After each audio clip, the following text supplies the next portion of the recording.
Hai, selamat datang. Dengar sini, ini bukan sekadar berita tentang visa tau. Ini sebenarnya satu isyarat ekonomi yang sangat jelas dari Malaysia. Dalam kupasan kali ini, kita akan bedah siasat macam mana program-program visa baru ni sebenarnya tengah buka satu pintu besar untuk gelombang pelanggan yang bernilai tinggi. Dan yang paling penting, macam mana bisnes anda boleh untung besar dari semua ni. Baiklah, ini dia pelan tindakan kita untuk hari ini. Mula-mula, kita tengok gambaran besar, peluang yang terhidang.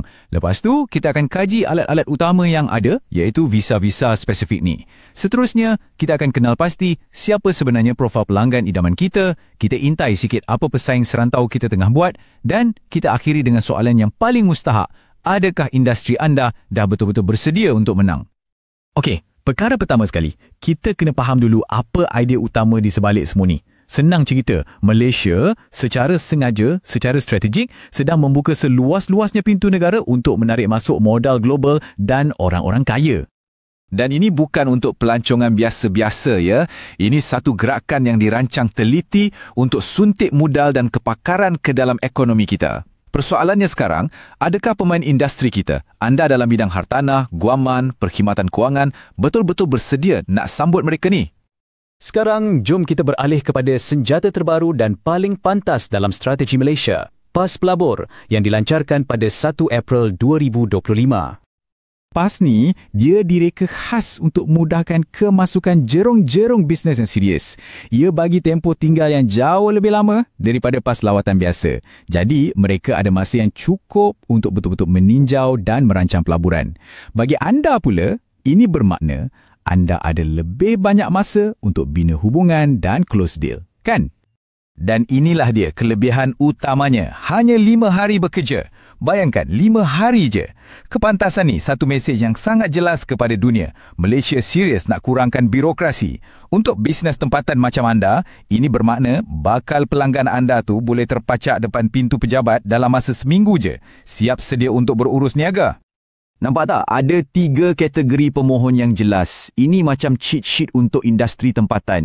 Tak kisahlah anda peguam ke, perunding ke, ejen hartanah ke, untuk mula pecahkan dan sasarkan bakal pelanggan anda dengan lebih tepat. Adakah target anda tu muka baru, pemain lama atau yang berurusan terus dengan kerajaan? Setiap satu perlukan pendekatan berbeza.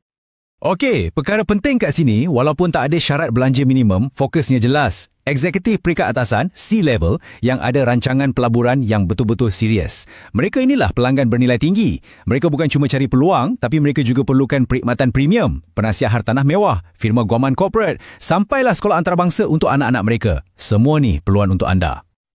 Okey, selain PAS jangka pendek yang baru ni, kita jangan lupa pula yang Malaysia dah lama ada pilihan kediaman jangka panjang yang sangat mantap. Yang ini pula untuk mereka yang dah sedia untuk bagi komitmen yang lebih mendalam. Cuba tengok program-program ni. MM2H ada Silver, Gold, Platinum, ada juga PVIP. Penting, jangan tengok syarat kewangan ni sebagai satu kos atau halangan. Tolong jangan. Sebaliknya, anggap ia sebagai penunjuk kuasa beli yang sangat-sangat besar. Ini adalah lampu hijau yang terang benderang untuk industri hartanah, pengurusan kekayaan dan pendidikan swasta. Setiap satu tier visa ni mewakili satu segmen pasaran baru yang sangat lumayan untuk anda terukai. Nah, ini dia perbezaan strategik yang jelas. Senang faham macam ni. PAS pelabur tu macam fasa merisik atau dating. Manakala MM2H dan PVIP tu pula fasa berkahwin.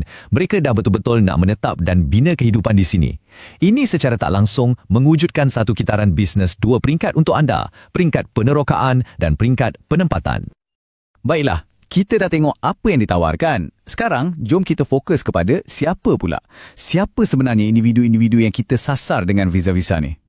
Ini dia gambaran tentang cara pemikiran bakal pelanggan anda. Mereka ni golongan yang bebas bergerak ke mana-mana di dunia. Kewangan mereka sangat kukuh dan mereka tengah aktif cari peluang dan juga kestabilan.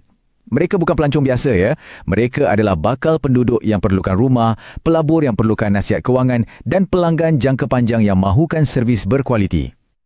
Petikan ni, memang padu. Ia betul-betul gambarkan motivasi yang lebih dalam, terutamanya dari pasaran Amerika yang tengah naik mendadak. Isu dia bukan pasal duit semata-mata. Ia tentang mendapatkan plan B, mencari keselamatan dan kualiti hidup. Ini satu mesej pemasaran yang sangat penting untuk industri hospitality dan hartanah kita gunakan. Okey, sekarang jom kita zoom out sikit. Strategi Malaysia ni, ia bukan berlaku dalam vacuum tau. Ia sebenarnya sebahagian daripada satu trend serantau yang lebih besar dan sangat-sangat kompetitif. Nampak tak?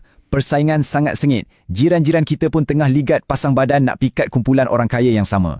Ini mewujudkan satu sense of urgency. Peluang ni ada sekarang dan pemain industri tempatan kena bertindak pantas untuk tonjolkan kelebihan unik Malaysia macam kos sara hidup kita yang kompetitif, budaya yang pelbagai dan infrastruktur bertaraf dunia. Yang ini sangat menarik. Data ini tunjukkan satu anjakan pasaran yang besar gila. Buat pertama kalinya, orang Amerika sekarang adalah kumpulan pelanggan tunggal yang terbesar.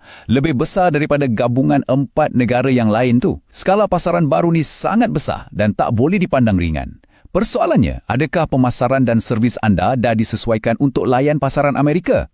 Jadi, mari kita kumpulkan semua maklumat ni dan kita halakan balik kepada anda. Kita dah tengok peluang, kita dah kenal profil pelanggan, kita dah tahu siapa pesaing kita. Soalannya sekarang, apa strategi anda?